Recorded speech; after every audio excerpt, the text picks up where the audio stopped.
Olá, pessoal. Professor Paulo Nascimento, mais uma vez com vocês para mais um episódio do Ser Psicast. O Ser Psicast é um podcast para você que gosta das coisas da psicologia, da saúde mental, do comportamento humano. Seja você estudante de psicologia, profissional atuante na área, ou seja você apenas uma pessoa que não é nada disso, mas é curiosa sobre essas coisas todas, você está no lugar certo. O Ser Psicast é mais um fruto da plataforma Ser Psicólogo. E a plataforma Ser Psicólogo é uma das maiores plataformas de formação complementar para psicólogos, psicólogas e estudantes de psicologia do Brasil. Em algum lugar aqui dessa tela, vocês vão encontrar um QR Code que vai dar acesso a 7 dias de navegação gratuita dentro da plataforma Ser Psicólogo. Olha, experimenta lá e você vai ter certeza do que eu estou dizendo. Eu sou professor da plataforma, mas também sou aluno da plataforma. Faço os cursos e posso garantir a vocês que o material é de primeira qualidade. Aqui no Ser Psicast, nós conversamos com profissionais da psicologia uma vez por semana sobre temas da agenda social brasileira, temas da agenda científica, temas da psicologia. E hoje, nosso assunto no Ser Psicast é a felicidade humana. Será possível mesmo haver uma ciência da felicidade? Será possível uma abordagem da psicologia trabalhar, potencializar a felicidade humana? Aristóteles dizia que a felicidade é o fim objetivo da busca humana, a epimeleia dos gregos, né? Nós vamos conversar sobre isso no episódio de hoje. E para conversar sobre esse tema, nós estamos recebendo essa figura maravilhosa que é a psicóloga Iane Ventura. Iane, bem-vinda! Muito obrigada, Paulo. Muito obrigada, Ser Psicólogo, pelo convite maravilhoso para falar sobre um tema que eu sou apaixonada. Eu sou, para quem me conhece, oi. Para quem não me conhece, eu sou Iane Ventura, sou psicóloga formada.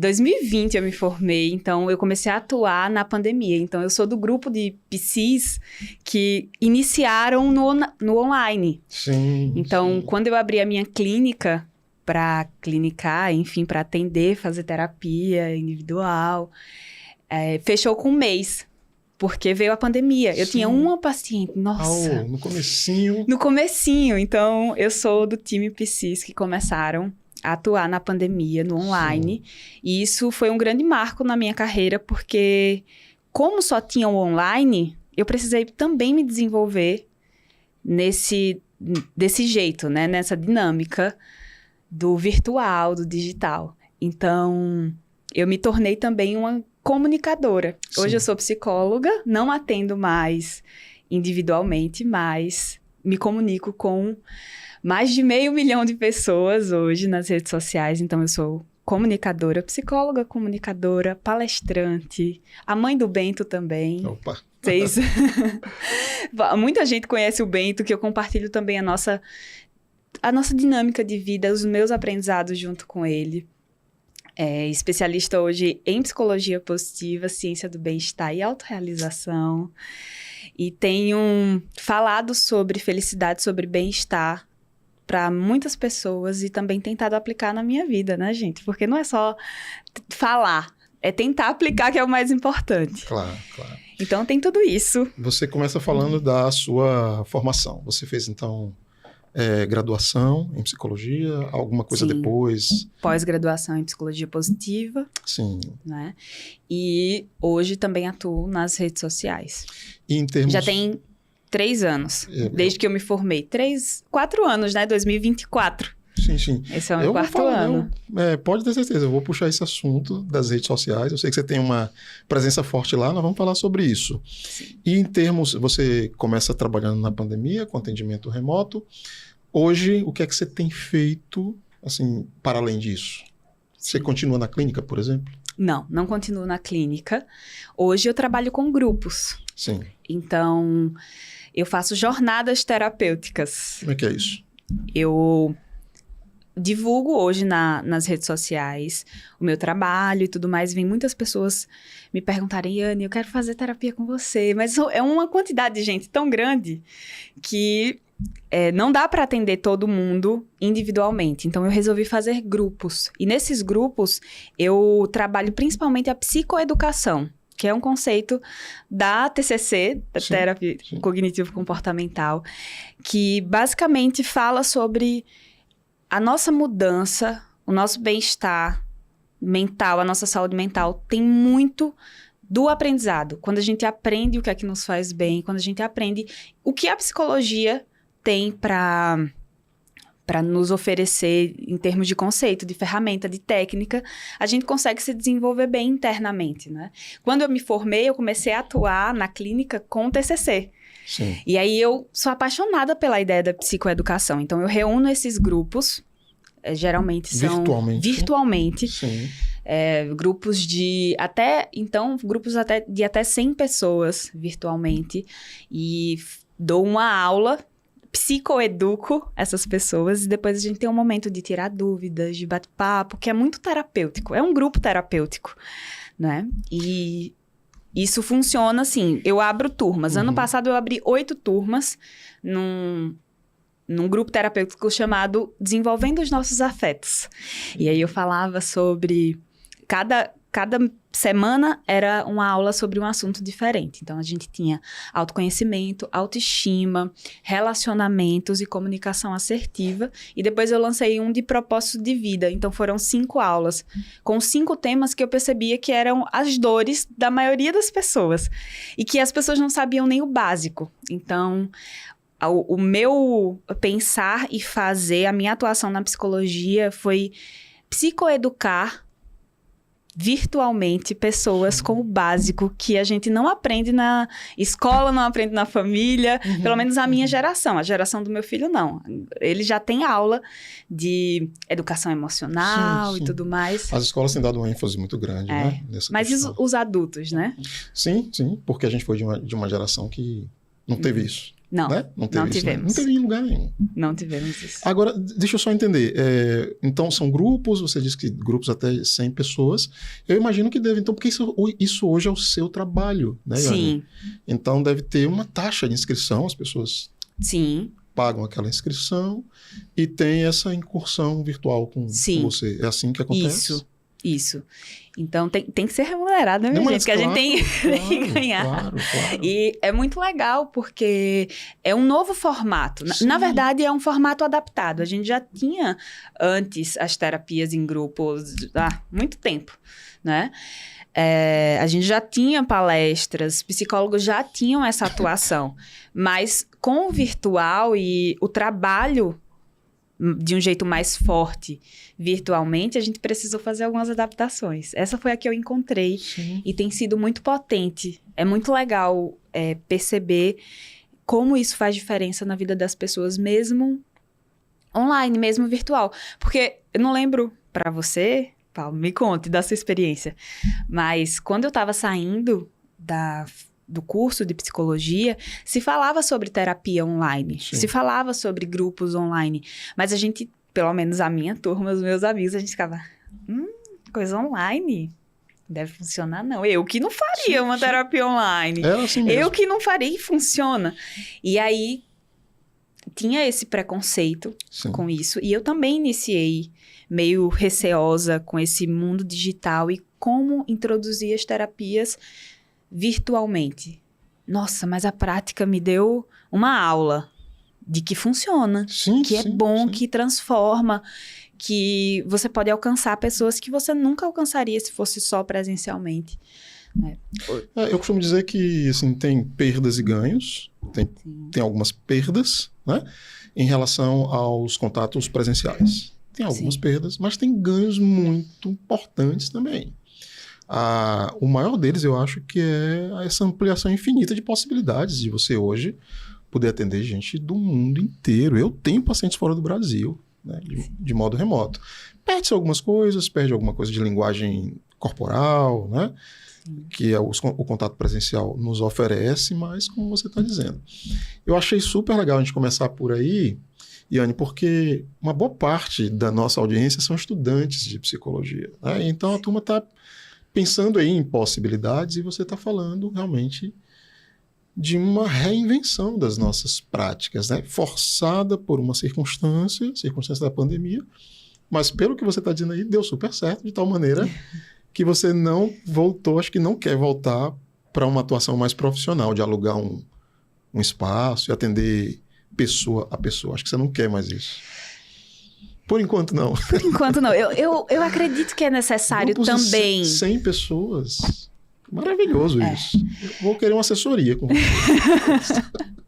Eu acredito que é necessário também. Eu tenho planos a longo prazo de espaços físicos para a gente vivenciar isso. Mas eu também sou uma grande sonhadora do futuro, sabe? Eu sou bem futurista. Sim, e aí, por exemplo, essa questão que você trouxe de a gente perde alguma coisa do físico, eu acredito que por muito pouco tempo. Eu acredito que daqui a pouco a gente vai conseguir ter a pessoa de uma forma muito mais próxima a partir de óculos, a partir de dispositivos, que isso vai ser muito possível, hologramas e tudo mais.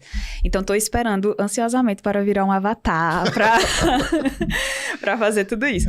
E a gente precisa se reinventar mesmo, a gente precisa se colocar, acompanhar as mudanças do mundo, a psicologia, e eu vejo isso como um campo muito fértil também. Todos os estudantes de psicologia que me seguem, me perguntam o que eu encontro, assim, eu digo, psicologia tá linda, tá maravilhosa, tá assim, o terreno tá fértil, a gente consegue muitas coisas hoje, a gente tem um alcance muito maior hoje, a partir também da internet, do mundo digital, da galera que chega e já quebra o preconceito muito pela disseminação no virtual de que psicoterapia é importante, de que psicologia é importante, precisa estar em vários lugares. E, enfim, então, a internet trouxe isso de um jeito muito potente. E qual é o feedback, assim, que você... Porque o importante são os resultados, né? Sim. O que a gente consegue fazer pelas pessoas, com as pessoas. Geralmente, qual é o tipo de feedback que as pessoas que participam dessas, como é que se chama? Oficinas? Oficinas, jornadas terapêuticas, cursos. Como é que você percebe, assim, o resultado concreto, assim, na vida delas? Elas se dão feedback, poxa, como me ajudou, como eu tô bem, como eu tô melhor, como eu tô mais... A gente tem uma pasta de feedbacks. E é muito interessante como elas se percebem a partir de outras perspectivas, a partir da psicoeducação, sabe? Sim. Então, Iane, eu nunca tinha parado para pensar que eu poderia falar com as vozes da minha cabeça. Sabe? Eu nunca tinha parado para pensar que os meus pensamentos não são fatos, que é uma das primeiras coisas que eu ensino nas minhas aulas, nas minhas jornadas terapêuticas. Presta atenção nos seus diálogos internos. Os seus pensamentos não são fatos, são sugestões da realidade. Presta atenção, não é tudo que passa na sua cabeça que você precisa acreditar, porque a gente tem muitos pensamentos autodepreciativos, muitas questões que passam que não são reais. Então, cuidado com os nossos pensamentos, o cuidado com as nossas emoções. E aí, quando ensina coisas pequenas, assim, que foram grandíssimas para mim, grandiosas, quando eu aprendi, mas quando eu levo isso que transformou a minha vida, depois que eu aprendi a partir da psicologia para outras pessoas, é lindo ver elas conseguindo se administrar melhor internamente, se gerenciar melhor internamente. Então, um dos feedbacks mais fortes e uma das questões que mais vem, assim, é o gerenciamento, a capacidade de gerenciamento interno, que faz com que ela se gerencie externamente também, sabe? Porque quando a gente consegue lidar com a nossa cabecinha, a gente consegue lidar melhor com o mundo. Me diz uma coisa, eu tô super curioso, tá? Tá. Tô super curioso dessa experiência profissional, sobre essa experiência profissional. Como é que você faz, assim, para administrar grupos tão grandes? Como é que se organiza o nível de participação das pessoas? Eu imagino, eu suponho, depois, aí você me corrige caso eu não esteja correto. Eu imagino que deva ter gente mais ativa, protagonista, que quer falar, que quer desabafar, que quer entrar em contato com você a todo tempo, e deve ter aquele espectador que participa passivamente. Sim. Ele só ouve, ele não entra em contato, tal. É assim. E como é que se faz? Porque você está ali psicoeducando, provocando, tocando nas questões das pessoas. Chega um momento em que a pessoa quer falar, ela quer individualizar, esse é o termo. Ela quer uma atenção para as questões dela. Como é que se faz para trabalhar com isso em grupos tão grandes? Sim. Maravilha, adorei a pergunta. Porque eu tô lá ouvindo Diane falar de psicoeducação, mas eu tenho as minhas questões, meus conflitos, minhas dificuldades, que são minhas, são da minha história, né? São da minha subjetividade. E chega um momento em que eu vou querer tirar uma dúvida que concerne a mim. Sim, perfeito. E aí 50 pessoas querem o mesmo. Como é que a Anne faz para dar conta disso? Primeiro, eu trabalho dessa forma desde o ano passado. Então, a gente vai aprendendo com os grupos. A primeira coisa que eu aprendi foi estatística. Se eu fecho uma turma de 100 pessoas em que toda a jornada fica gravada, então, esse é um formato. Primeiro você tem que entender o formato de grupo que você vai lançar, que você vai fazer, desde sempre, né? A gente tem que entender os nossos grupos. Então, no meu formato de grupo, eu explico. Primeiro, gente, é 1h30 de aula. A gente vai ter mais 1 hora para a gente conversar sobre as questões, para a gente tirar dúvida. E todo mundo pode falar um pouco. A gente pode passar um pouquinho, mas as pessoas já sabem que não é para falar por meia hora. Sim. É para tirar uma dúvida. E aí a gente tem um grupo também que a gente discute, escreve sobre as coisas e a gente também pode compartilhar. Então, formato de grupo. Primeiro, depois estatística. Se eu fecho um grupo de 100 pessoas em que esse curso vai ficar gravado e a gravação também faz parte do formato, eu sei que 50% participa presencialmente. Virtualmente, né? Ao vivo, no caso. 50, desses outros 50, 25 nunca vão fazer. Porque se você abre coisas virtualmente, também presencialmente isso acontece. Sempre vai ter gente que vai comprar algo e não vai usar. Sim. Que vai fazer. Então, a gente já faz assim, nossa, vamos abrir um grupo para 100 pessoas. A gente quer que todo mundo faça. Mas a gente sabe, estatisticamente, pela experiência, que não vai todo mundo. Sim. Então, uma parte não vai. Uma parte assiste depois, porque nem todo mundo pode estar lá no horário. E dos 50 que sobram, pensando nesse número, dos 50 que sobram, tem realmente as pessoas que gostam de falar mais. Tem gente que não fala. E a gente sempre estimula a falar. E às vezes também eu dou tempo. Por exemplo, no último que eu lancei, eu falei que seriam 2h30, a gente passou 3h30. Mas eu tinha tempo. E eles já estavam avisados disso. Então, formato, estatística e aviso. E suporte. Então, por exemplo, para não gastar na aula dúvidas com outras coisas que, sei lá, e eu não estou conseguindo acessar algo, eu tenho todo um suporte que vai resolver todas essas questões para que isso não atrapalhe a aula. A gente tem um grupo que, nossa, eu quero compartilhar a minha experiência de vida. Isso vai ser compartilhado no grupo, no primeiro dia. Sim. De todo mundo. Então, a gente já tem uns mecanismos para fazer com que as pessoas se desenvolvam a partir de outros meios. E no momento elas estão sabendo, no momento da compra, no momento que as pessoas decidem fazer, elas já sabem o formato. E o formato não vai ter meia hora para cada um. Sim. É sobre psicoeducação e sobre a gente se encontrar ali, sobre a gente compartilhar, mas de forma breve. Mas eu percebo, Paulo, que até de forma muito breve, só ter um espaço para se entender e para escutar o outro e para se identificar é muito potente. Sim. É muito potente, se transforma. É uma consciência coletiva que se forma, é um sentimento de grupo que é muito gostoso. Não pretendo parar. Inclusive, vou lançar outra agora. Vou lançar uma comunidade terapêutica grandona agora. Gente, de lançamento. Você divulga isso no seu perfil no Instagram? É assim que funciona? Isso. No meu perfil no Ou Instagram. tem outras ferramentas? Eu também tenho TikTok. Inclusive, eu comecei a crescer mais no TikTok. E aí, depois, o Instagram cresceu muito também. E hoje o Instagram porque, na verdade, o Instagram é essa plataforma essa rede social que é muito sobre trabalho. Inclusive para a galera que está se lançando. É no Instagram que funciona. Lá tem as ferramentas que a gente precisa para lançar, para botar um tráfego, para chegar nas pessoas certas. Isso é uma outra coisa que a internet faz, Sim. que é maravilhoso. Antes, a gente tinha muito... Para sair da faculdade. E por isso que eu gosto tanto. Eu sou defensora da internet, minha gente. Eu sou muito defensora. Por quê? Eu venho do interior de Alagoas. 13 mil habitantes. Cidade muito pequena. Qual que é a cidade? Ibataguara. 13 mil habitantes. Eu saí e fui fazer psicologia e eu não sabia, minha família, nem eu sabia o que era psicologia, minha família muito menos, sabe?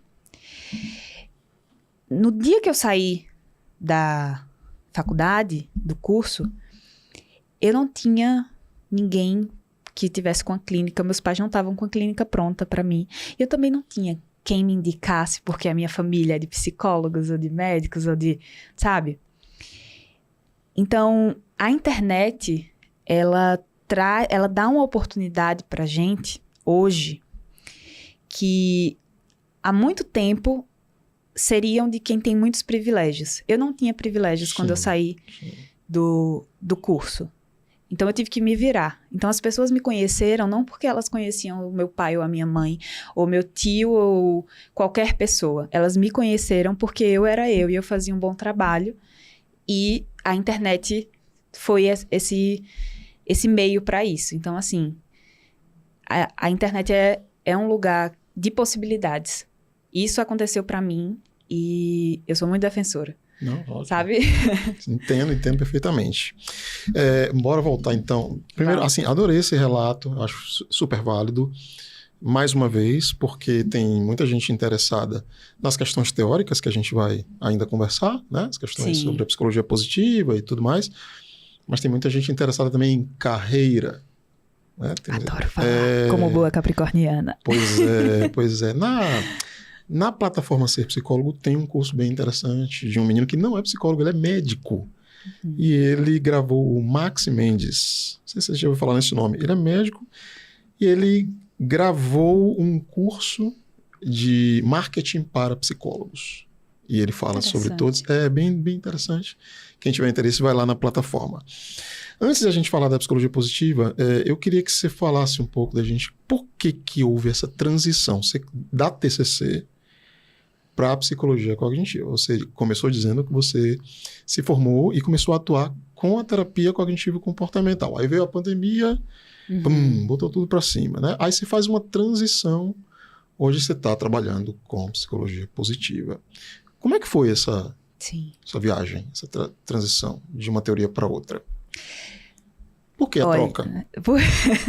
Não foi bem uma troca. Foi não foi uma troca. Não sou monogâmica com teorias.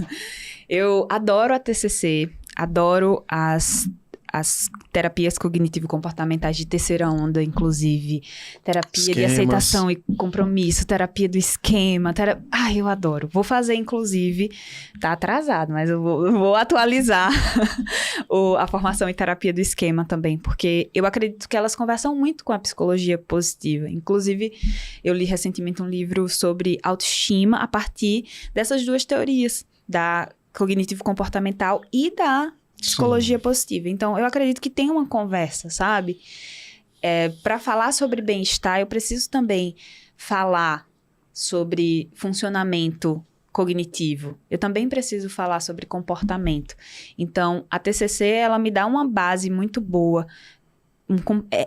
Ela casa, é um casadinho gostoso, sabe?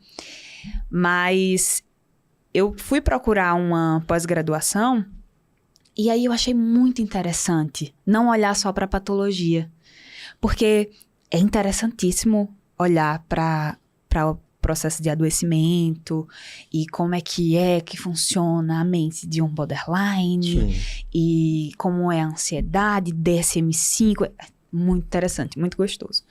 Só que aí eu me deparei assim com a psicologia positiva e aí, o que é isso? O que é isso?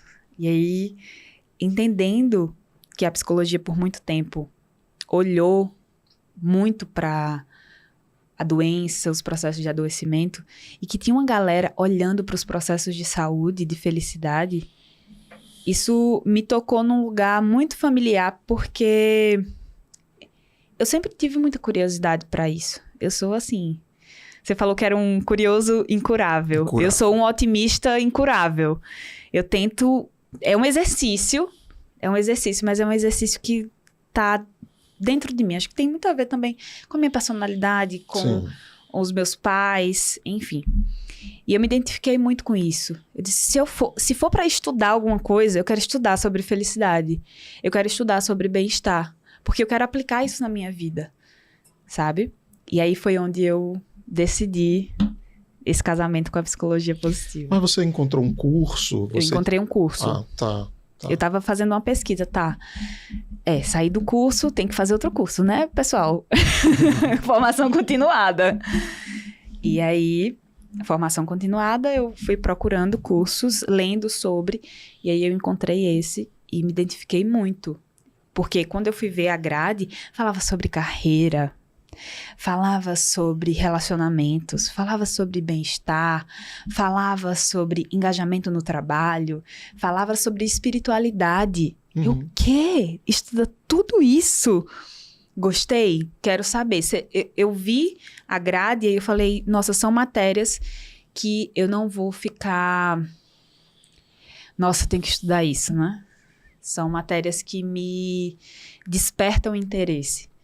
Então, a psicologia positiva tem todas essas gavetinhas que a gente vai abrindo, vai olhando. E eu me identifiquei muito com isso. Muito bom.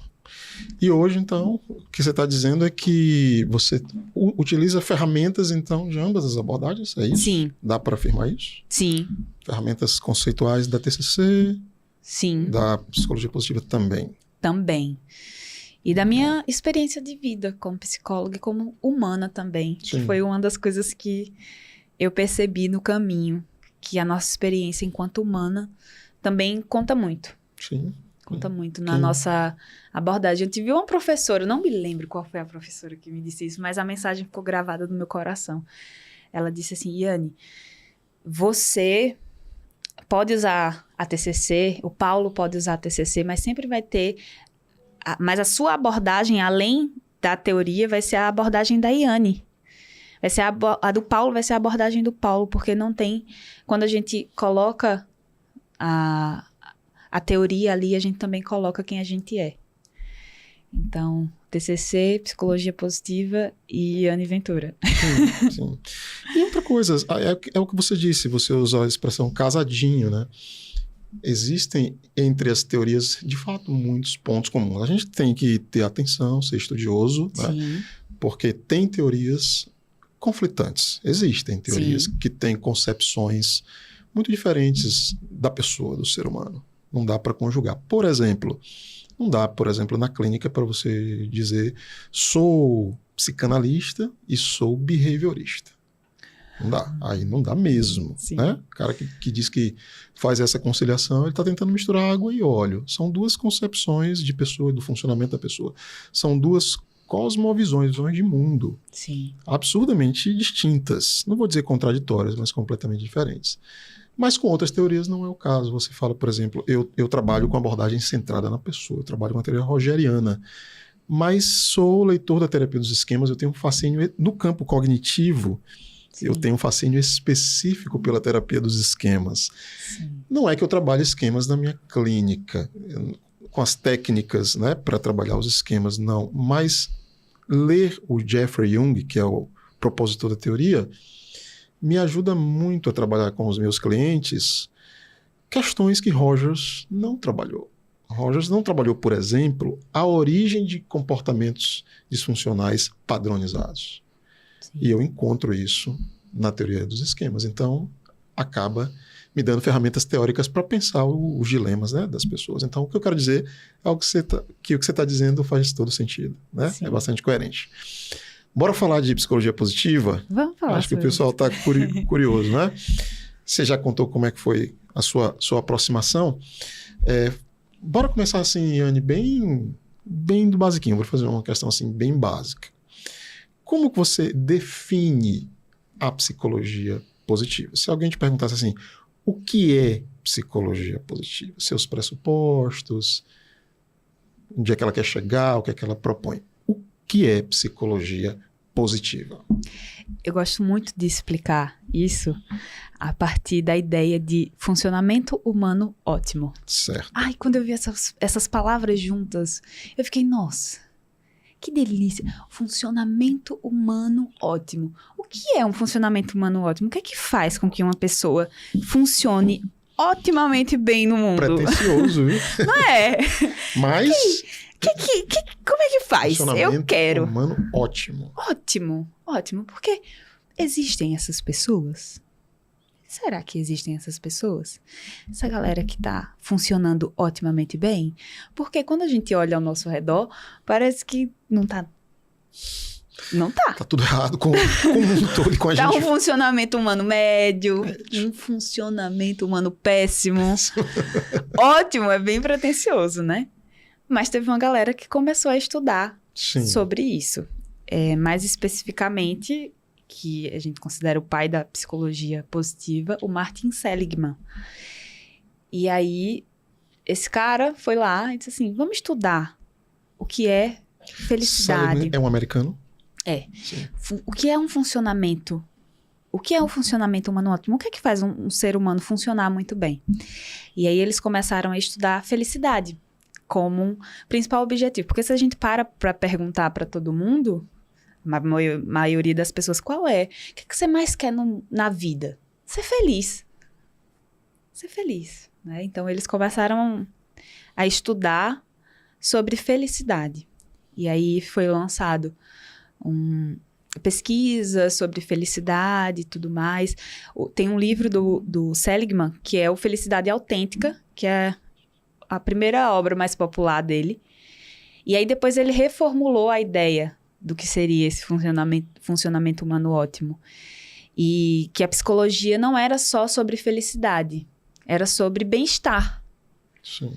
E que bem-estar não é uma coisa só, é um construto. É a construção de muitas coisas. E aí onde ele traz a ideia da teoria PERMA. PERMA, que cada palavrinha, cada letrinha significa uma coisa, né? Sim. Que para ter esse funcionamento humano ótimo, para ter esse bem-estar, a gente precisa se desenvolver a partir principalmente de 5 grandes fatores, que é... O que faz um humano funcionar otimamente bem? A gente precisa cultivar emoções positivas, a gente precisa ter relacionamentos positivos. Vou seguir as palavrinhas. Tá. P, né? Tá em inglês, gente. Então, A sigla em inglês. Sim. O P de positive emotions. Então, emoções positivas, Sim. Engajamento. Eu adoro o conceito de engajamento. Então, emoções positivas, engajamento, relacionamentos positivos, sentido de vida e autorrealização, ou crescimento pessoal. Então, a ideia de sentido, de propósito. É um M. Isso. Meaning life. Deve ser. Isso. Então, a partir desses 5 lugares, e aí ele vai destrinchando sobre isso, mas fez muito sentido na minha cabeça. Não faz muito sentido? Sim. Essas 5 coisas, então, aprender a cultivar emoções positivas. O que é que você faz, Paulo, para cultivar emoções positivas no seu dia a dia? Me conta. Como é que a gente faz? Eu acho que a gente tenta cultivar as coisas que a gente ama, né? Investir nas coisas que a gente ama, estar perto das pessoas que a gente ama, acho que deixa as nossas emoções positivas bem cuidadas, realizar hábitos que a gente ama, Sim. Práticas esportivas, estimulação cognitiva, né? Ler, música. Eu tento fazer isso.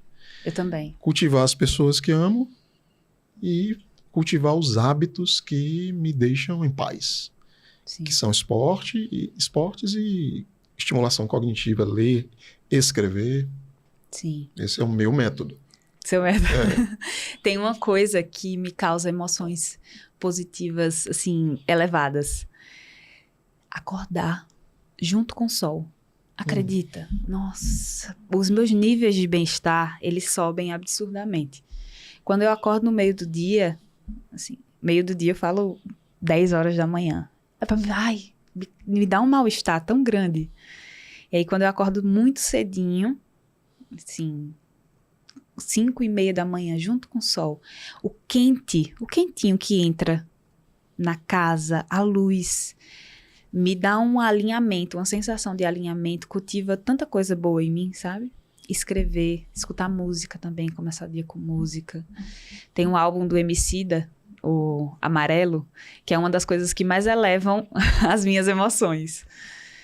E me causam emoções positivas. Então, música, Sim. acordar cedo,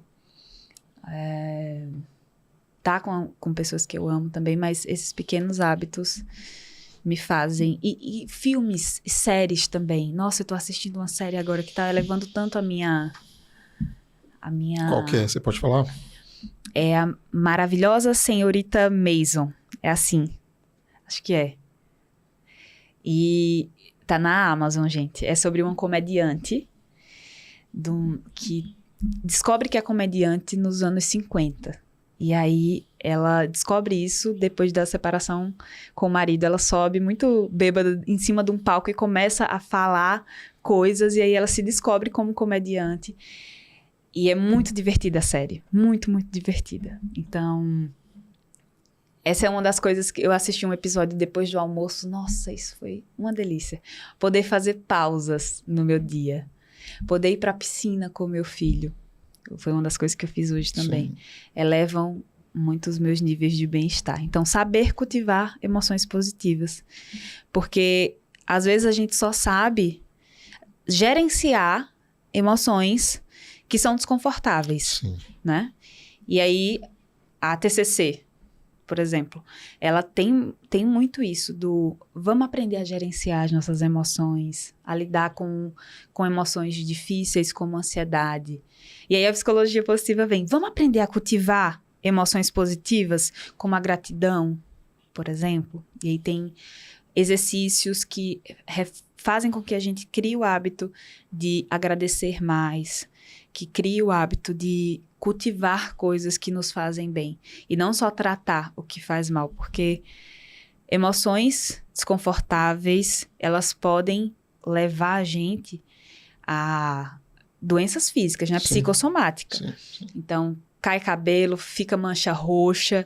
E aí a gente fala da psicossomática, a gente fala sobre o estresse, como o estresse pode causar coisas ruins no nosso corpo. Mas muito pouco se fala como emoções positivas podem ser curativas. E essa é uma das coisas que eu adoro na psicologia positiva. É trazer as emoções também como algo curativo. Rir com os amigos. Nossa, curativo, né? Sim. Que legal isso num tempo em que está todo mundo se entupindo de medicação. Né? Está todo mundo remediando suas dores quimicamente. Sim. E chega Elaine aqui falando das emoções como remédio. Emoções são remédios. Isso é interessante. Exercício físico. Sim, sim. Acaba sendo uma forma de resistência também a essa coisa que a gente critica um pouco, né, na psicologia. Não as medicações em si, mas esse movimento de banalização das medicações. Da medicação da tristeza, né, da medicação da ansiedade, enfim. Mas bora lá, porque eu fiquei curioso para a gente percorrer essa sigla. Sim. Você está no P ainda, né? Emoções positivas. Positive Emotions, né? Sim. Aí o P vem depois... Engajamento. Engajamento, vai lá. Engajamento. Eu gosto muito da ideia de engajamento, porque... Eu gosto de todas, eu vou dizer todas, gente. Eu vou dizer, gosto muito dessa ideia, porque sim, todas são muito interessantes. A ideia da gente se sentir engajado na vida. E aí tem um conceito que é entropia psíquica. Entropia psíquica, que é o estado de autoencolhimento, da gente murchar, quando a gente não tem objetivos de vida. Quando a gente não tem objetivo de vida, quando a gente não tem algo que faz com que a gente levante todos os dias e, sabe, projetos. Coisas que... Aí tem uma outra pesquisa que também está dentro desse conceito, do Mihaly Csikszentmihalyi. É um cara muito legal que fala sobre flow, sobre a ideia de flow, Sim. sabe? Sim. E aí ele fala sobre isso e foi feita uma pesquisa sobre... com pessoas, botaram dispositivos nas pessoas para tentar ver o nível de felicidade delas durante o dia. E aí, nessa pesquisa, eles perceberam que as pessoas que eram mais felizes eram as pessoas que eram mais criativas, que no trabalho, no que fazia, criavam. Então, a possibilidade de criar, de se engajar em coisas no nosso dia a dia, em projetos, em ter coisas em andamento, faz com que o nosso nível de bem-estar, o nosso nível de felicidade se eleve. E aí tem também o conceito do estresse e do eu-estresse, né? Que é o estresse bom. Às vezes, quando a gente tá criando e quando a gente tá produzindo, a gente fica muito conectado com estresse, com a ansiedade de preciso fazer, precisa ter. E a ideia do engajamento é se conectar muito com esse eu-estresse, com esse estresse positivo, com esse processo bom do criar, do fazer, que não necessariamente é sobre só entregar, sobre se livrar. É sobre o caminho sendo percorrido. Não é só terminar o podcast que a gente está fazendo agora. É sobre curtir essa ansiedade gostosa, esse estresse gostoso de estar fazendo uma coisa nova, de estar engajado em algo novo, ou em algo que você gosta muito de fazer, e acessar o estado de flow. O engajamento tem muito a ver com o flow, né? Que é esse fluxo que a nossa mente entra quando a gente está focado muito em algo que faz com que a gente se desconecte de tudo. Eu gostei muito do conceito de entropia psíquica. Entropia Eu vou ficar pensando depois sobre isso, porque parece-me que ele tomou um conceito emprestado da física. O conceito de entropia existe na física. Sim. Na física, a entropia... E tem tudo a ver com o que ele diz sobre o desgaste psíquico. Você usou o termo definhar psiquicamente, né? Na física, a entropia é uma teoria que diz o seguinte, diz que o universo inteiro tem uma reserva específica de energia, que obviamente é incalculável, né? Porque ninguém sabe nem o tamanho do universo, imagine a reserva de energia. E a ideia de entropia é que essa energia está se dissipando. Então, por exemplo, essa conversa que a gente está tendo aqui, nós estamos no movimento entrópico de perda de energia, né? Uhum. E vai chegar um momento, isso de novo é incalculável em termos de tempo, em termos cronológicos, que o universo vai colapsar porque a entropia é a perda total do fluxo da energia que existe no universo. Então é muito interessante, que parece que ele captura essa ideia da física para afirmar que há uma espécie de atrofia psíquica, é isso? Uhum. Quando a pessoa não está engajada em movimentos que façam sentido para ela. E que gerem essa energia, né? Porque Sim. quando a gente gasta energia, em algum nível a gente também ganha. Sim. É igual exercício físico. A gente tá ali gastando, mas quando a gente sai, que a gente toma um banho, nossa, renovado. Parece que eu tô com vida. Quando eu passo 3 dias sem fazer exercício físico, parece que eu vou definhando, assim. Então a gente tem que gastar para ganhar. Sim. A ideia do engajamento. A gente tem que se empenhar para que a energia vital, ela movimente dentro da gente. Isso vai gerar um bem-estar. Isso. Né? Bora para outra letra? Bora. Foi emoções positivas, engajamento, Sim. relacionamentos positivos. Eita, meu Deus. Tem umas 10 horas aí pra gente falar sobre relacionamentos. Vou precisar de mais uma xícara de água. Umas 3. Relacionamentos positivos. Positivos. Meu Deus do céu. Um universo. Porque relacionamentos no sentido amplo. Né? Não só relacionamento amoroso. Não. Também, porque é bom amar. Sim. Mas vai lá. O que são relacionamentos positivos? Relacionamentos Estou super curioso, Ilane. Tem uma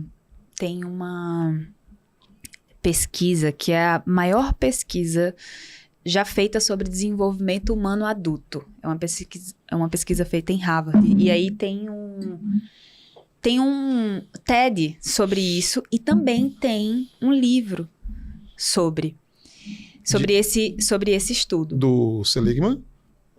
De outro teórico. Não. de outro teórico. Esse estudo...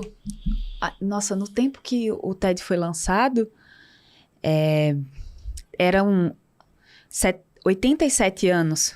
Agora já deve estar uns 90, que eles começaram a estudar um grupo de 725 homens. E aí depois foram estudando os filhos desses homens e as esposas desses homens. E aí foram estudando gerações para entender o que é que mais faz com que os seres humanos sejam felizes. E aí eles encontraram, dentro de todas essas pesquisas, de todas essas estatísticas, assim, tá? A pessoa... E aí eles pegaram pessoas aleatórias, pessoas com níveis sociais diferentes, experiências de vidas diferentes, pessoas que se tornaram grandes políticos, pessoas que nem saíram do bairro, e para tentar entender o que é que faz com que essas pessoas sejam felizes. Relacionamentos. Foi a resposta deles. O que faz com que os seres humanos sejam o nível de felicidade e de bem-estar maior dos seres humanos não são... as pessoas mais felizes não foram as que tiveram mais dinheiro. As ricas.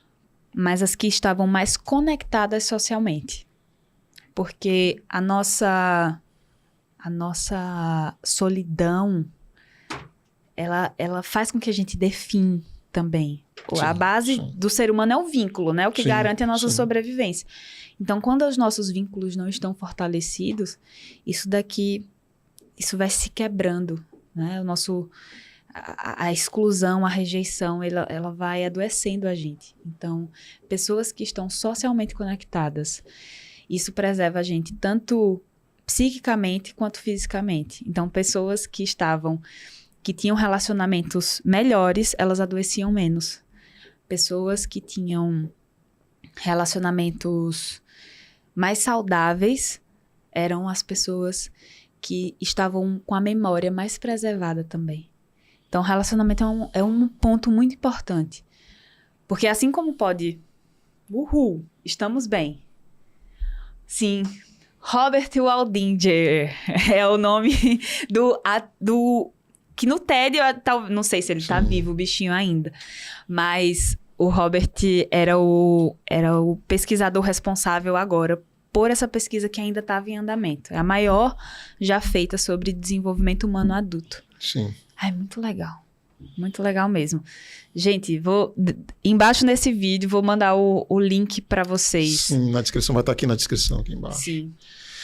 E relacionamentos, você fala todo tipo de relacionamento. Todo tipo. Relacionamento de amizades, relacionamentos comunitários, vida comunitária. Sim. Relacionamentos conjugais. Sim, todos esses. O resultado da pesquisa foram as pessoas que estavam mais conectadas socialmente. Sim. Então, que tinham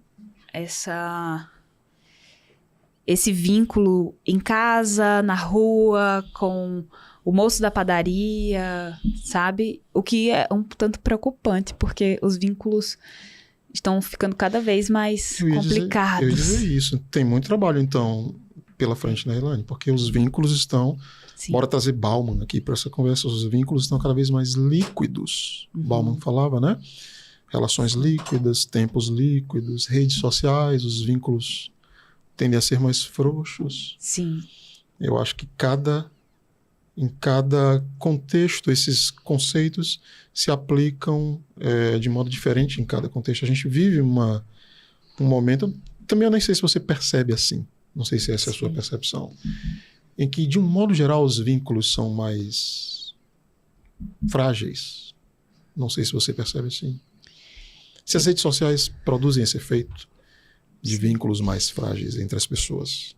Eu acredito que a gente está passando por um momento de vínculos confusos. Porque são muitas transformações.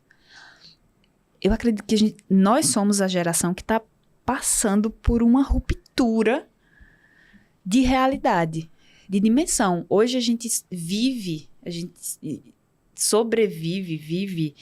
dentro de uma outra dimensão do existir, que é a dimensão virtual. Sim. E a gente está aprendendo e desenvolvendo relacionamentos numa outra dimensão do existir, sabe? Ultrapassando a barreira do físico. isso é muito confuso, porque ainda está em construção. É muito inicial ainda. Eu percebo muito isso. Sim. Eu conheço uma pessoa, por exemplo, virtualmente. Aí trocamos contato, começamos a conversar. Vou dar o exemplo aqui de conversa pelo WhatsApp. Não tem nada mais esquisito, é o que você diz. Eu concordo com você, a gente está aprendendo ainda, né? E a internet já não é uma coisa tão nova assim, mas mesmo assim. Veja, estamos conversando sobre o WhatsApp, as conversas muitas vezes são truncadas, não fluem, são abandonadas no meio, a pessoa simplesmente não pode mais continuar falando, mas eu não sei o que está acontecendo. Depois essa conversa é retomada 2, 3 dias depois, e de repente essa pessoa some e não é mais meu amigo, não é mais minha amiga, né? Então são formas de aproximação humanas. Eu usei o adjetivo frágil. Você fala em... Qual foi o adjetivo que você usou? Confuso. Confuso é interessante, né? A gente está realmente ainda aprendendo a lidar com tudo isso no campo dos relacionamentos amorosos, por exemplo, né? A coisa dos aplicativos... Sim. De encontro, de paqueras, como tudo isso tem revolucionado a vinculação amorosa entre as pessoas. Nossa, sim. A gente tem sofrido várias revoluções. Sim. Que aconteceram há pouquíssimo tempo, né? A gente antes não podia... Minha avó não podia escolher com quem casava. Sim. E hoje eu tenho pessoas ali disponíveis como um catálogo. O catálogo do mundo na mão. É pouquíssimo tempo. São gerações que ainda convivem. E formas de se relacionar totalmente diferentes, não é? Então, é um tanto confuso ainda. A gente ainda está se adaptando. E tem, como tudo no mundo, eu acredito que tem uma parte que é, nossa, que bads. E tem uma outra parte que é, ainda bem. Já pensou se a minha avó tivesse um catálogo? Talvez ela não teria escolhido o meu avô, apesar que a minha avó ama muito o meu avô. Sabe? Que bom. Eu acho que de início gera um estranhamento, assim como todas as revoluções sociais que aconteceram causaram estranhamento. Como o divorciar-se, o que é recente, né? Como usar aliança ou não usar aliança, são várias coisas que vão acontecendo e que a gente, no início, estranha e que hoje talvez a gente olhe como... Não, faz parte existem jeitos diferentes de se relacionar. Eu gosto muito de um livro chamado Novas Formas de Amar, da Regina Navarro Lins. Eu conheço. Eu adoro aquele livro. Abriu minha cabeça de um jeito que eu fiquei assim, como existem pessoas que se relacionam desse jeito no mundo? Elas deram essas entrevistas, a Regina vai entrevistando várias pessoas que se relacionam de formas muito diferentes, seja à distância, seja com mais de uma pessoa, seja há muito tempo, de um jeito muito atípico para o que a gente testemunha, para o que a gente tem perto do que é um relacionamento romântico e que funciona para elas. E aí você fica, meu Deus, funciona. Mas a gente tá... essas novas formas de se relacionar ainda é muito mato.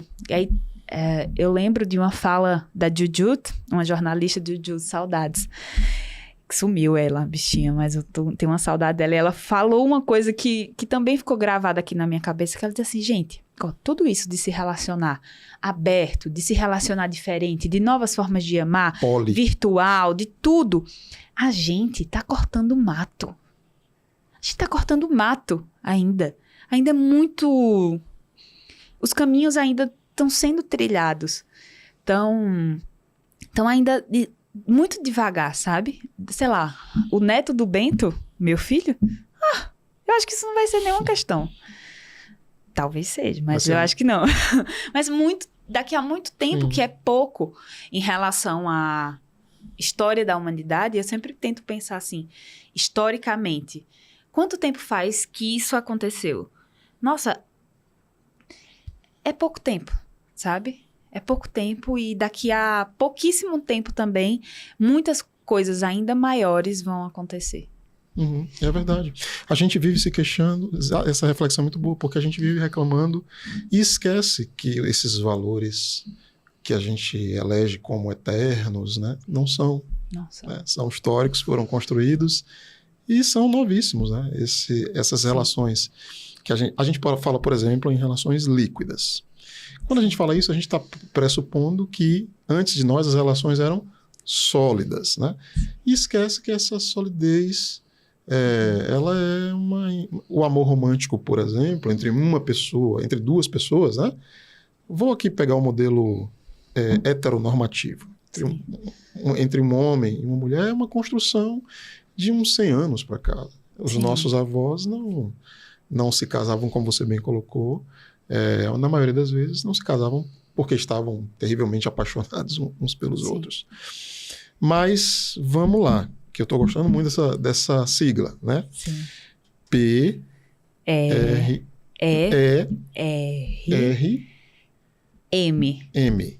Bora lá. Que fala sobre sentido e propósito de vida. Pessoas que são felizes, mais felizes, têm os índices de felicidade maior e têm mais bem-estar, são mais satisfeitas com a vida, elas encontram sentido naquilo que elas fazem. E também esse sentido está muito conectado com a ideia de propósito.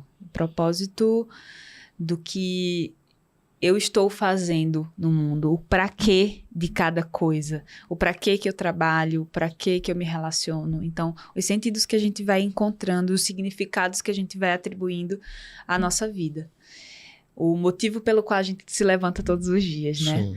E aí tem uma teoria, que é uma teoria japonesa, que eu vou conciliando, eu vou tentando também entender esses conceitos e alinhando a outros conceitos que eu vou encontrando no caminho.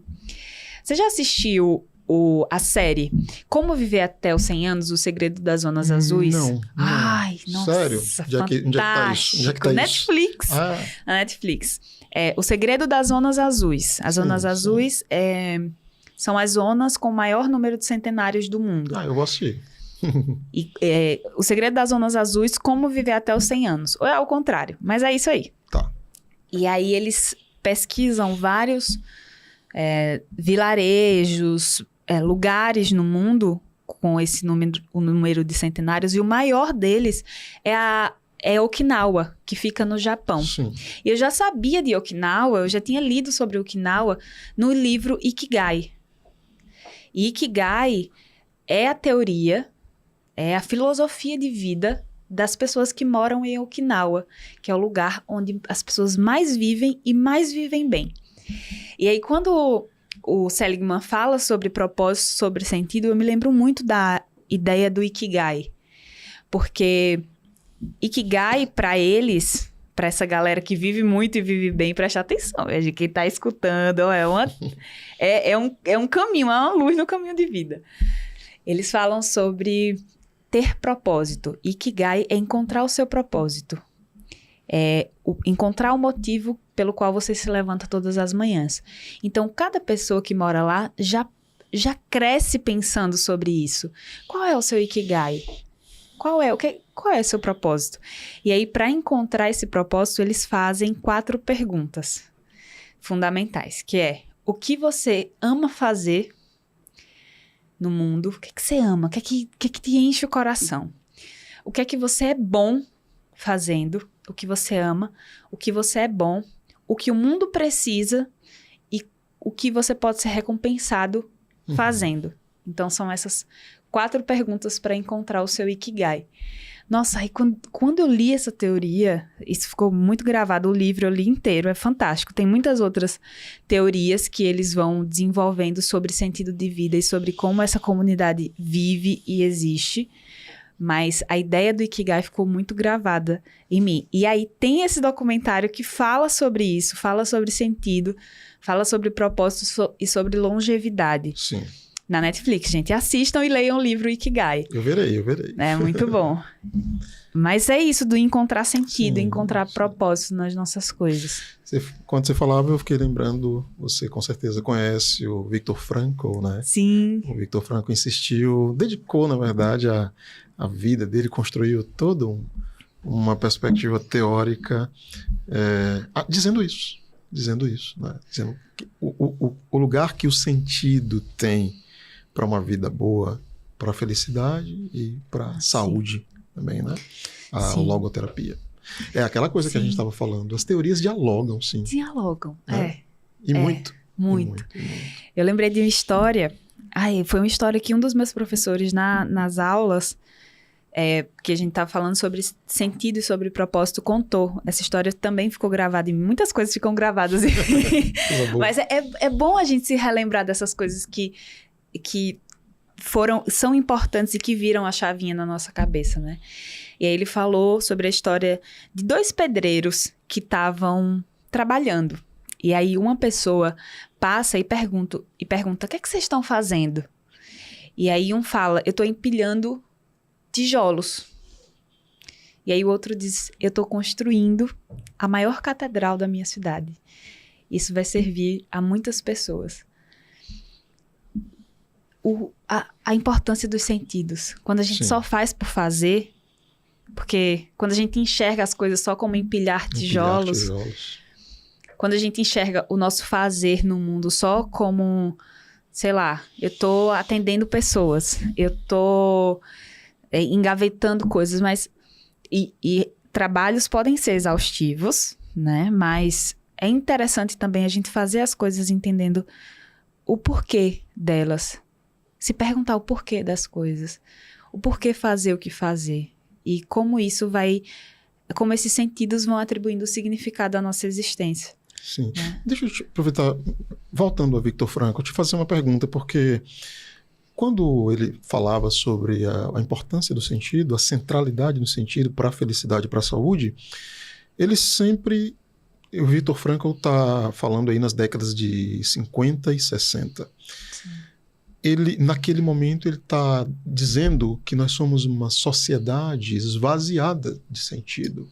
Por isso, tantas outras coisas, alguns efeitos colaterais, como adesão a drogas, enfim. Sim. Hipótese do Viktor Frankl, né? Porque a juventude... Nos contatos que você tem com as pessoas que fazem suas oficinas, participam do seu trabalho, isso aparece, as pessoas falam de um vazio existencial, da falta de sentido de estarem vagando na vida, Sim. né? Você percebe isso como um sintoma coletivo? Sim, com certeza. E muito também pela perda da cultura em si, né? Sim. Então, a gente tem muita desconexão também pelas invasões, pela globalização e por tudo que acontece junto e misturado. A gente perdeu, eu percebo que a gente perdeu na nossa sociedade os rituais, os marcos, né? As coisas que a gente vai... Os processos que vão acontecendo, que são realmente ritualísticos, que vão fazendo a gente se conectar com os marcos, com o tempo, com o sentido das coisas. E também por uma espiritualidade que muitas vezes é adoecida. Sim. E quando a gente fala de sentido, a gente também está falando sobre espiritualidade, sim, né? Sim, com certeza. E na psicologia positiva a gente estuda sobre espiritualidade. O que também, quando eu entrei, foi uma grande descoberta para mim. Sim. Porque logo no início, era da graduação, e quando se pensava em psicologia para mim, lá atrás, né, que não faz tanto tempo, mas eu me lembro que existia uma certa desconexão, assim, quando a gente estudar de espiritualidade. Parecia que não fazia parte da construção do ser humano. Sim, e aí, quando eu entrei na psicologia positiva e a ideia de espiritualidade foi abraçada, foi estudada, foi vista com cuidado, eu fiquei assim, gente, ai, que coisa boa, que estão dando um olhar para esse aspecto do ser humano que é extremamente importante. Sim. Não é? Então, a busca de sentido também tem muito a ver com a espiritualidade e o que nos transcende, seja qual o significado e se dê a isso. E aí, na nossa sociedade, a gente tem uma espiritualidade muito adoecida, muitas vezes, muito preconceituosa, muito excludente, que não conversa em maioria, né? Que quer dominar. Ou que simplesmente não alcança. Porque, por exemplo, eu vejo na minha geração e nas que estão vindo, que é um assunto aversivo às vezes, falar sobre espiritualidade é coisa de gente que viaja muito na cabeça. E não, é um aspecto muito importante do ser humano. E eu sempre trago isso quando eu vou dar as aulas, quando eu vou fazer os meus processos terapêuticos, porque parece que se você fala de psicologia, naturalmente você está excluindo a ideia de espiritualidade. Não, a psicologia estuda a espiritualidade, ela é importante e eu sempre falo de forma muito respeitosa para que as pessoas consigam, de um jeito muito singular, se conectar com o que faz sentido para cada um, né? E tento também fazer isso comigo, porque é uma parte muito importante de ser gente. Como é que você diferencia espiritualidade de religiosidade? Sim. Como é que você faz essa diferença? Com certeza. Religião é uma forma de expressar e de experimentar a espiritualidade, mas não necessariamente a única. Show. E acredito que é essa a principal diferença, né? A gente pode exercitar os nossos sentidos e a nossa espiritualidade a partir de ritos específicos de religiões, de culturas, enfim. A gente pode fazer isso ou não. Tem gente que se conecta com a espiritualidade indo para a praia e mergulhando e conversando com o que não conhece. Não tem jeito, eu vou ter que citar Leonardo Boff. Não tem jeito. A espiritualidade não é monopólio das religiões. Sim. Assinado, não é Paulo Nascimento, não. Leonardo Boff. Né? Sim. Com essa frasinha, está dizendo o que você está dizendo, né? Sim. E, de fato, é uma dimensão bem importante. Agora, tem perspectivas dentro da psicologia que... É porque elas talvez não sejam tão hegemônicas, mas que olham com carinho para a espiritualidade. A gente lembra, por exemplo, de Jung, né? Sim. Jung é um cara que olha com... Diferente de Freud, por exemplo. Sim. Que achava que religião, espiritualidade era expressão de, enfim, doença, neurose, infantilidade, né? A psicologia tem essa coisa, né? É uma ciência tão diversa, que a gente tem teorias e teorias, sim, olhando para o mesmo fenômeno com perspectivas bastante diferentes. Sim. Falta uma letrinha, né? A última letrinha da sigla, que é o A. É o A, né?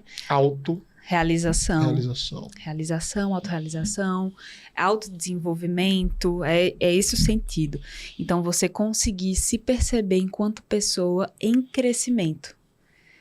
E você conseguir se perceber nesse crescimento realizando, fazendo, sentindo a ideia da autoeficácia, né? Que é a capacidade de fazer, de executar, de ver, de realizar. O que é também muito gostoso, quando a gente para... Nossa, uma das coisas que mais me faz feliz como pessoa é me perceber dentro da minha carreira, dentro da minha família, em constante evolução. Essa perspectiva de eu consigo executar, eu consigo fazer, eu consigo me desenvolver e ser realizada a partir desse aspecto, né? De se perceber nesse lugar de suprir e suprindo o que eu preciso e suprindo o que as pessoas ao meu redor, até certo nível, precisa também me sentir como uma pessoa realizadora de coisas, autorrealizada, portanto, também, não é? Yane, esse conceito de autorrealização, a gente encontra ele, quando a gente pensa na história da psicologia, a gente encontra ele em Maslow. Sim. Em Abraham Maslow. Pirâmidezinha. Na famosa pirâmide das necessidades humanas. Eu gosto daquilo, eu gosto daquela formulação. Ela tem, inclusive, continua sendo utilizada em vários ambientes.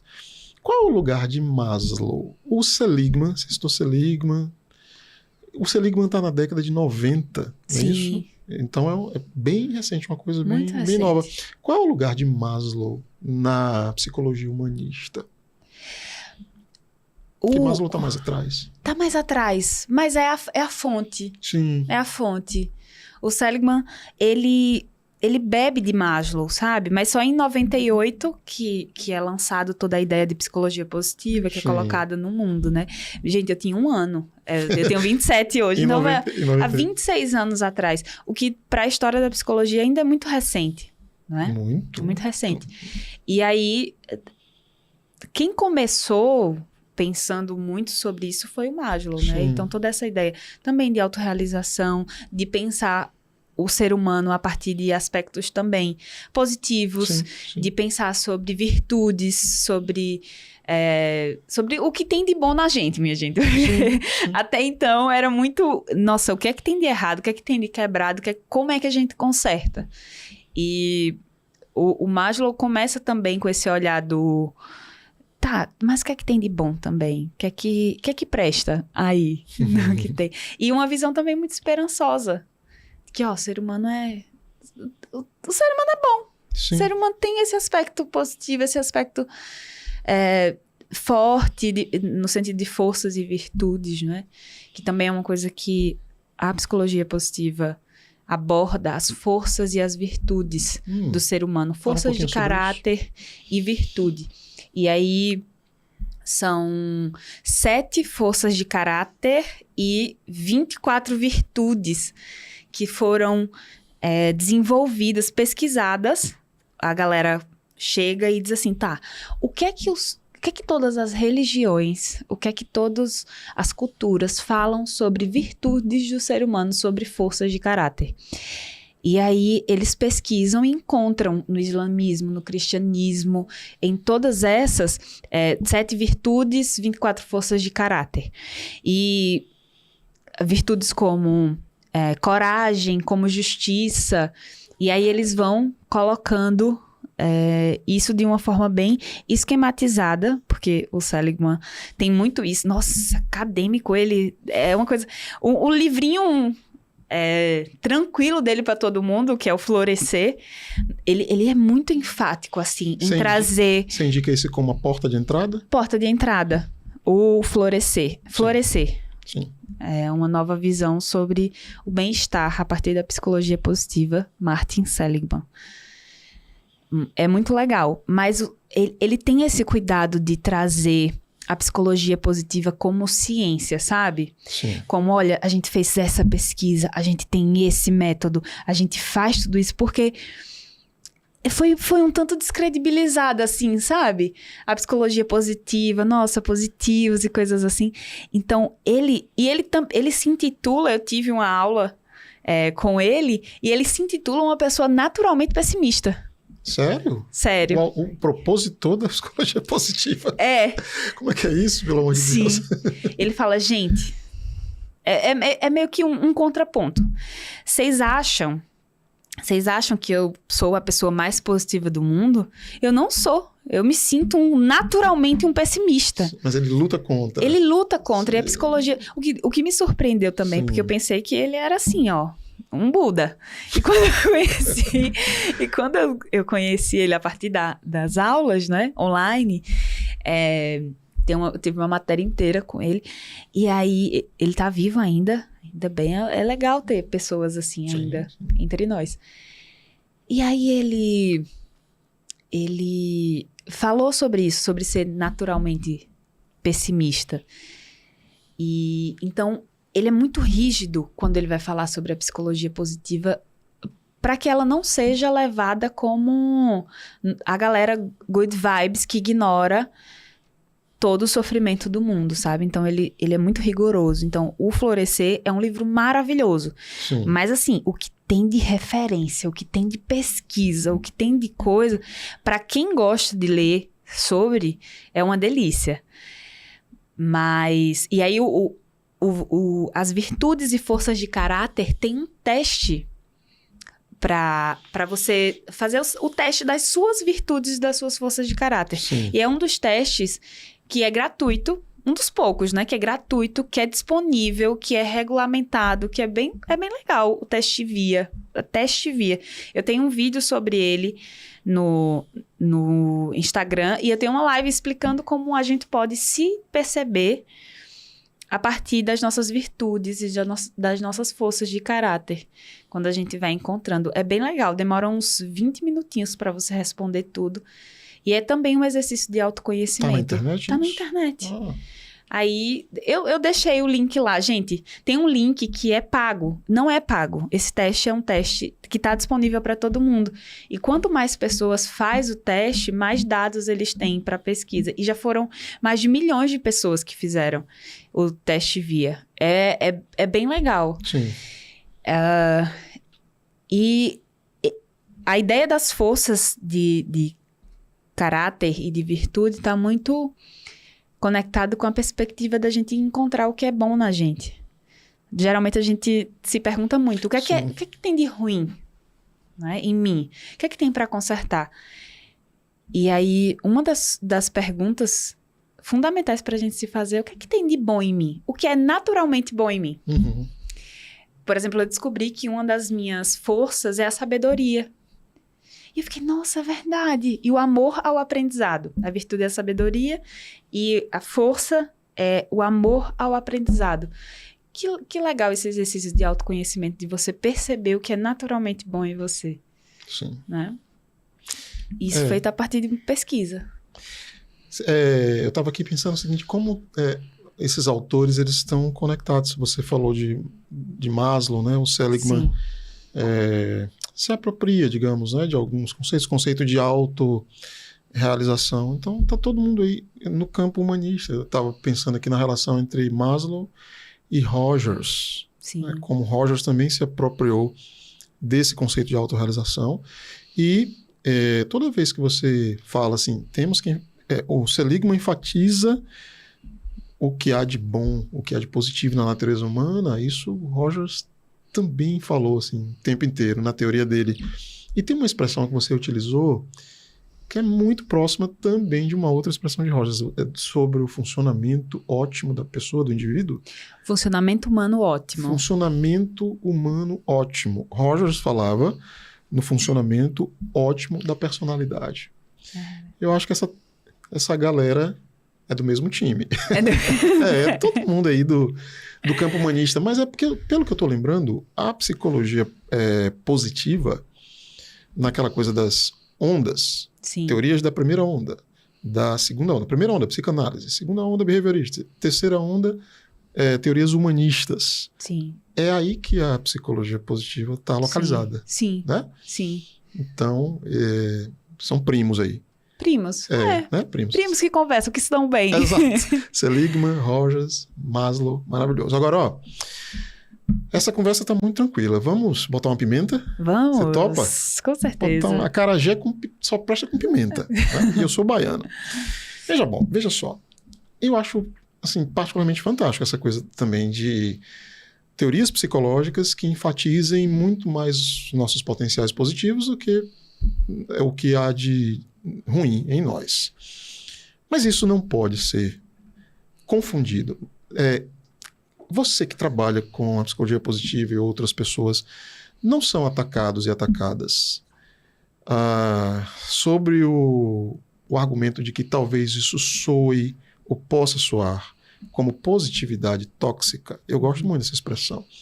E positividade tóxica é uma coisa que existe. Uhum. Né?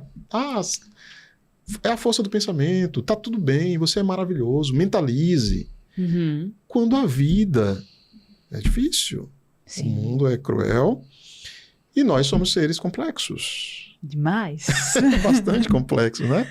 Como é que a gente faz, Yane, para não confundir? A responsabilidade é sua, tá? Sim. Como é que a gente faz para não confundir psicologia positiva com positividade tóxica? Descasca aí essa batata. Como é que faz? Facinho. Facinho. Descascar é facinho. É botar em prática no nosso cotidiano. É outra coisa, né? É outra coisa.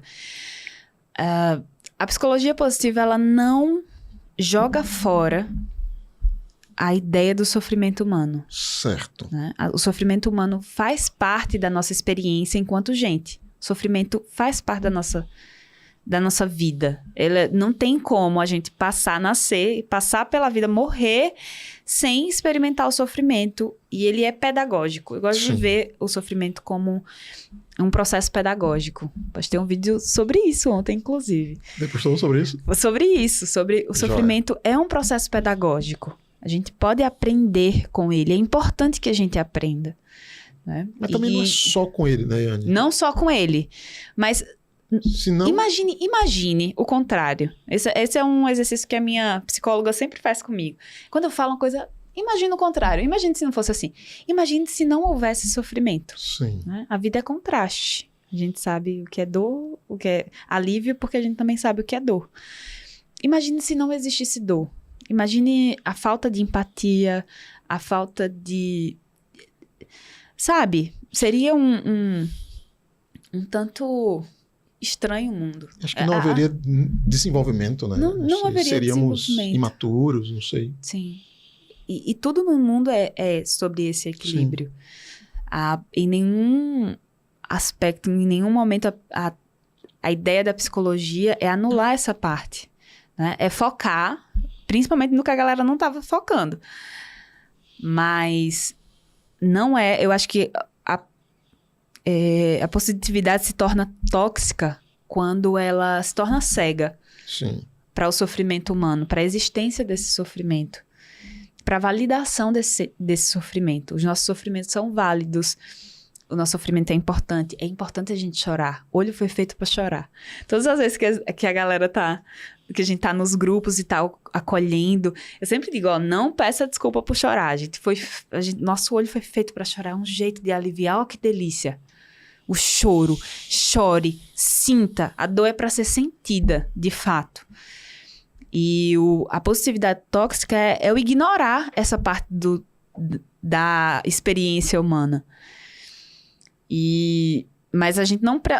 Acredito que essa é uma intervenção importante, né? Sinta, chore, sinta a dor, vá, afunde um pouquinho, sabe? Faça o seu drama mexicano. Sinta o que é ser humano. Drama mexicano. Faça o seu drama mexicano. Mas a questão é não permanecer nesse lugar. Ignorar nos adoece. Nos deixa cego para a realidade assim como ela é. Mas afundar nessas coisas, nesse sofrimento, é ruim pra gente, né? Eu gosto muito da ideia de que todos os seres humanos vão passar por coisas difíceis. Mesmo que existam coisas difíceis que nenhum ser humano deveria passar. Sim.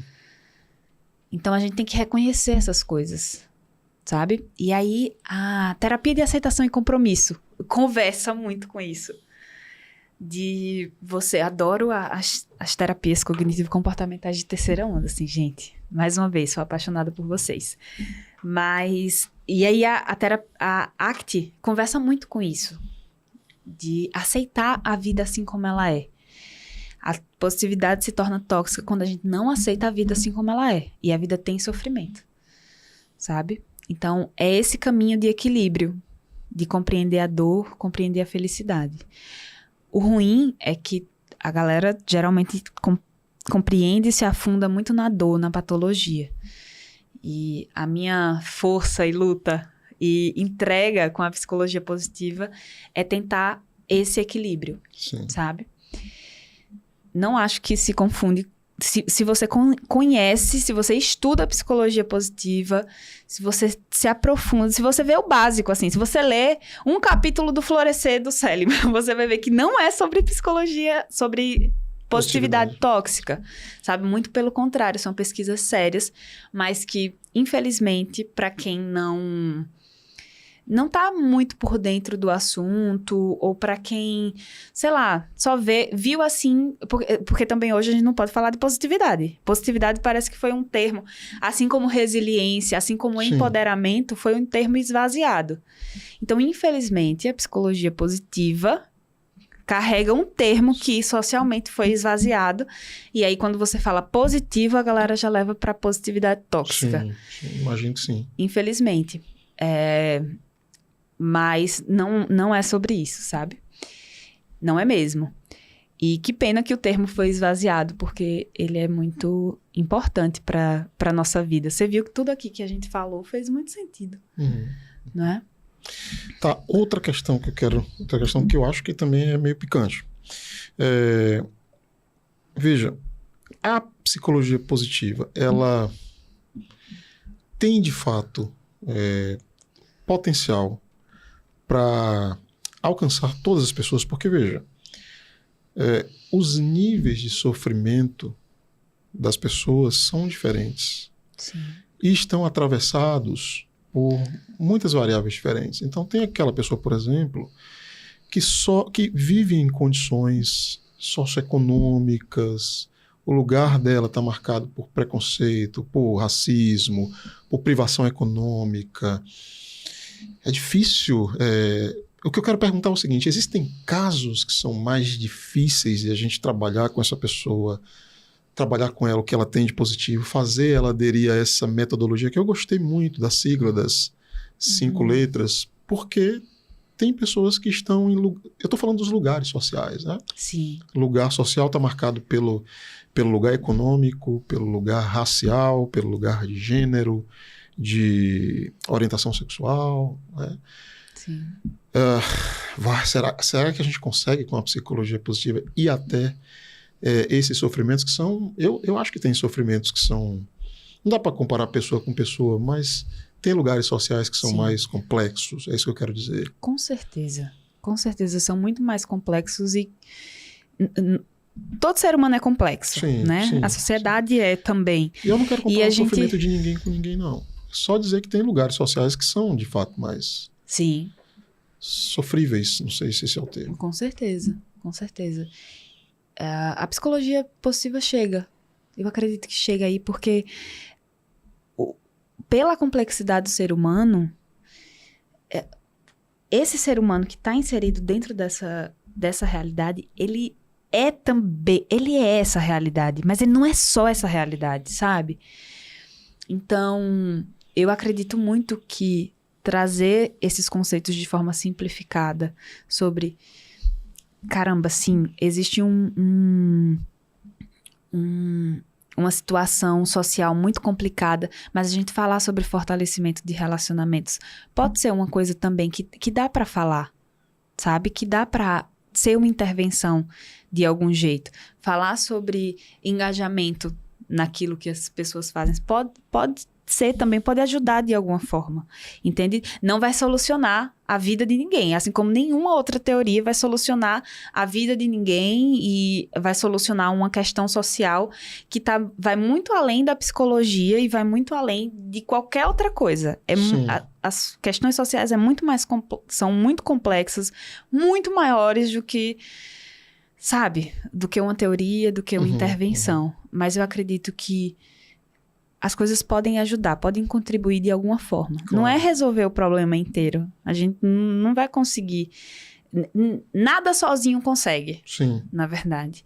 Mas trazer uma contribuição naquele meio para aquele ser humano, que não é só o meio, é possível. Sim. Sabe? Porque uma coisa é ele enfrentar, uma coisa é ele ou ela viverem esse lugar social com uma atitude negativista, derrotista, pessimista, e outra coisa é ele ou ela viverem esse lugar social potencializados, né? Internamente. Eu concordo também que a psicologia sozinha não vai dar conta de questões que são estruturais. E acho que a gente deve sim levar a psicologia a essas pessoas, tentar ajudá-las enquanto o mundo vai sendo transformado. Sim. Mesmo porque as estruturas sociais não se transformam do dia para a noite. E as pessoas precisam ser felizes hoje. Hoje. Né? Eu preciso ser feliz hoje. Eu não quero ser feliz só quando a situação econômica do país melhorar. Eu quero que isso aconteça. Né?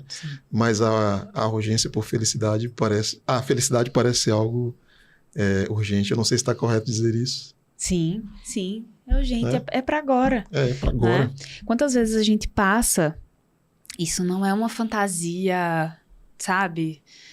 Mas quantas vezes a gente não passa por lugares em que a gente não percebe o que está colocado ali, a florzinha, que nossa, que delicada.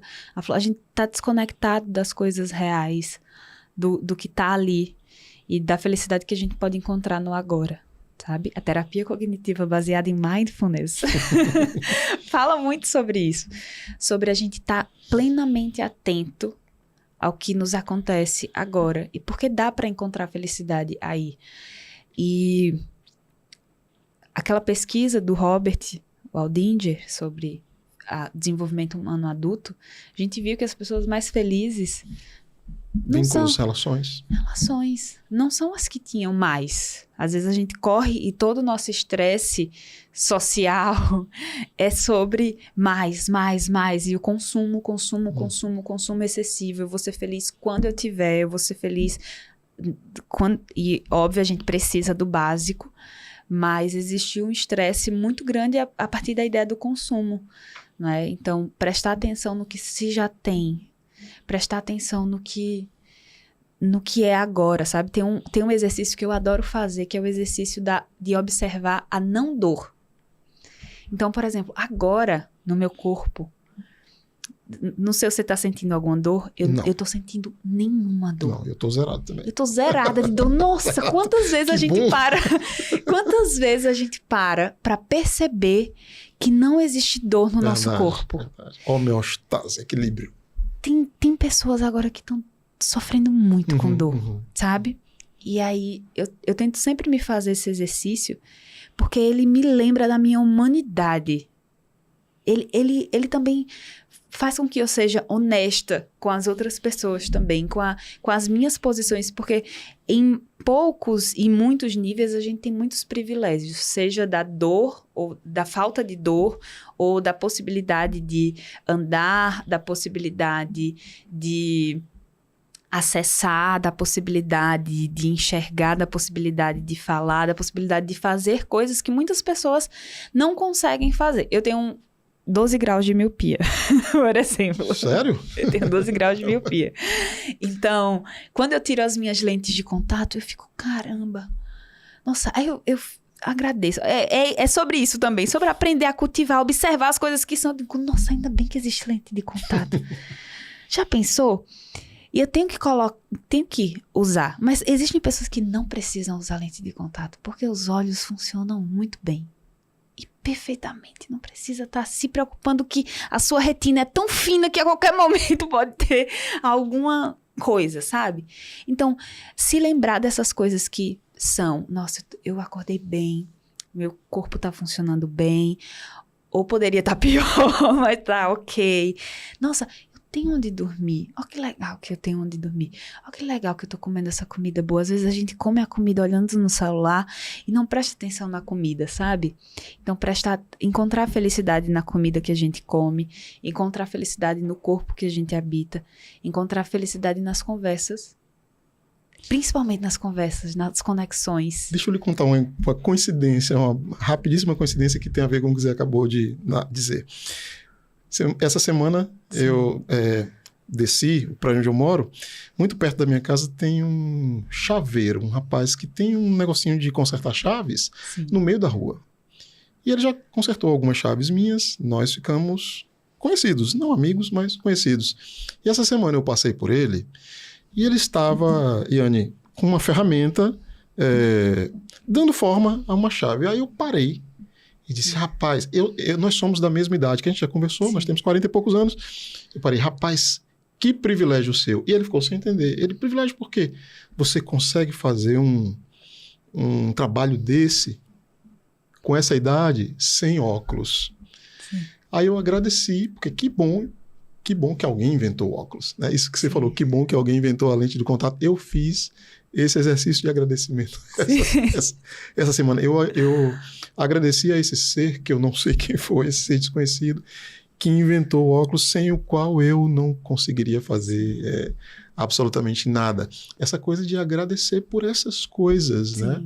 Que são pequenas, mas que na verdade não são, porque sem óculos, quem seria Paulo? Sem as lentes de contato, né? E a gente não lembra de agradecer, porque se tornou algo tão natural, as lentes de contato, os óculos, tão cotidiano, tão óbvio, que a gente não lembra que alguém teve um dia uma ideia grandiosa, Sim. que é devolver a qualidade de vida a pessoas que têm problemas visuais. Isso é lindo, isso é muito bonito. Isso é muito bom. E às vezes tem pessoas que têm esse reclamar crônico de tudo, de tanta pequena coisa, e a gente não tem esse hábito saudável de agradecer pelas pequenas coisas que estão. Porque quando a gente agradece por essas pequenas coisas, elas trazem uma felicidade no agora. Sim. Isso não é de nenhuma forma tóxico. Isso é muito saudável para nossa psique.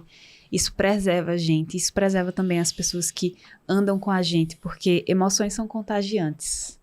Quando a gente cultiva emoção boa na gente, a gente se lembra o outro, como você lembrou, a ele também, de agradecer. Nós rimos, foi bem legal. Emoções são contagiantes.